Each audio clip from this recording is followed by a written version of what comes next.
At Po' Boy's Kitchen in Portland, Randall Willhite runs the 2-minute drill, moving like the fullback he once was and the chef he now is. I felt a love for this type of food because of the fact that my grandpa is Creole. A family history connected by New Orleans food and Oregon football. About right where you want it. Controlled aggression, right? That's what Coach Brooks always taught us. It's just competition, and that's what I've always kind of like. That's one thing that translated. Willhite's going to have the first down and more. I didn't want to fully rely on football as part of my future, so I started to look at other options and get my grades up. After college, he rediscovered his roots, first from California to Nicodemus, Kansas, and then to New Orleans. I always give a healthy portion. Being that I had two brothers that play professional football, I continually asked them to, hey, get me a ticket or give me your NFL card. And I would use that, and I would go to the Super Bowls in New Orleans.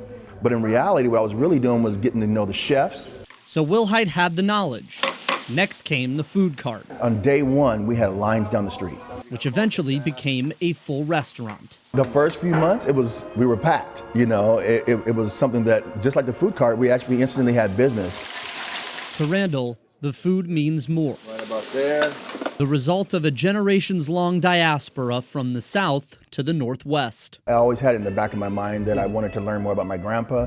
I later discovered what that was about.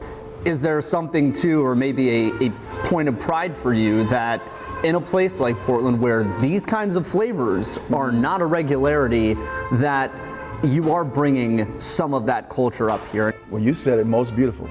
That's actually the point that I'm trying to do.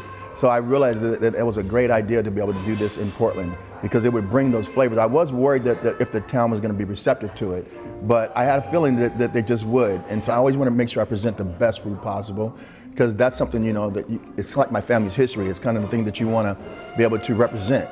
While he carries on his family legacy, the words of New Orleans culinary great Leah Chase ring in Randall's head. You got to put your heart into it. You got to take your time. And that's the love you put into your food, is the time you put into it.